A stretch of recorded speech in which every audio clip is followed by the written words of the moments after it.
I'm here with Chris Crewther, the MP of Mornington. Chris, you're here at the Australian Catholic Anti-Slavery Networking Night in Melbourne. Tell us about why you're here tonight.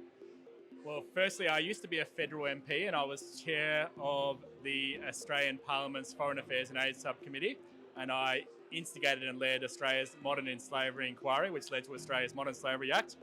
I also used to be the head of strategic partnerships for the Global Fund to End Modern Slavery, and more recently I've been working with Canada on their bill and now act on modern slavery as well. Chris, that's you're ideally positioned to ask this next question then. So, a lot of people have this perception that modern slavery doesn't exist here in Australia. What's been your experience? Yeah, it definitely does exist right here in Australia. It exists here in Victoria, in many other states, in all other states and Australia-wide. There used to be over 40,000 estimated people here in Australia. Now there are over 50,000 people estimated to be living in modern slavery.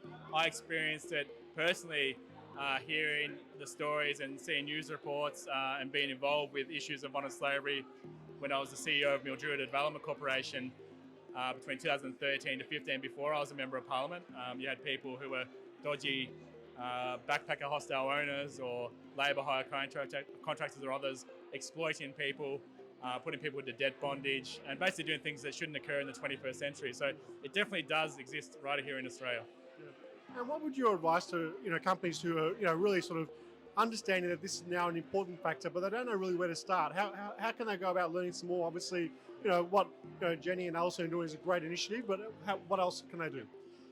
So in Australia, we do have the Modern Slavery Act, which came into force in 2019, is now being strengthened after the legislative 3-year review. So companies over a certain threshold have to report under Australia's Modern Slavery Act, but any companies altogether or organisations can voluntarily report, even if you're not mandated to. But it's something people really need to take seriously from the community perspective, organisations, government, individuals and corporations. It has a human rights perspective, but also has a competition perspective as well. If you're competing with, say, imported goods or other domestic products using modern slavery, and you're trying to do the right thing, it's very hard to compete on price. And there's also the impact then on Australian jobs and Australian industry. But yeah, there is a wider human rights and freedom aspect as well, that people should have the right to live freely and have aspiration and follow their dreams, irrespective of the background or where they come from. Yeah, great points. And the other point I just wanted to add to that, I suppose, from my personal experience around global trade and supply chain is, really now it's becoming a border control issue as well, isn't it, in many countries and regions? Yeah, definitely. If you look at US laws and other laws in other nations as well, hopefully we'll be looking at that more in Australia as well, that there is a risk for companies that are engaged in modern slavery that they could see a loss, they could see a risk to their reputation, they could see a risk to shareholders or other investors investing in them, or to consumers, and people may and hopefully will go to products more where we aren't using modern slavery, which they should be doing, and hopefully Woolworths, Coles and others can go even further to see what they can do to promote even those products that are not using modern slavery. Yeah, great advice. Thanks so much, Chris. It's been a pleasure to talk to you at tonight's networking event, and I'm sure we'll see many more activities. It's very clear that you're passionate about making a real impact and positive change yourself, so thank you. Yeah, thank you. And I should mention as well, I'm now, as you said, an MP for Mornington, but I'm also Shadow Parliamentary Secretary for Justice and Corrections.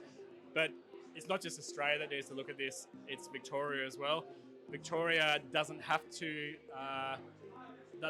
actually put a statement in under Australia's Modern Slavery Act, but I think they should voluntarily do so, because there is slavery in the procurement and supply chains of the Victorian government and the Victorian Parliament, so whether it comes to train production or anything else. So we all have our part to play, and I think even in Victoria we should be taking action as well.